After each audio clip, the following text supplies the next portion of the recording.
పొరబాటున చేజారిన తరుణం తిరిగొస్తుందా? ప్రతి పూటొక పుటలా తన పాఠం వివరిస్తుందా? మన కోసమే తనలో తను రగిలే రవి తపనంతా కనుమూసిన తరువాతనే పెను చీకటి చెబుతుందా?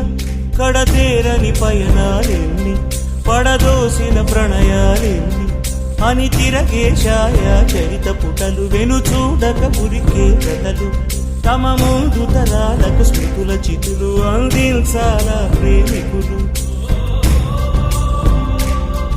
ఇది కాదే విధిరాత, అనుకోదేం ఎదురీత. 10 నెలలు తనలో నిన్ను మోసిన అమ్మైనా, అప్పుడో ఇప్పుడో కననే కలను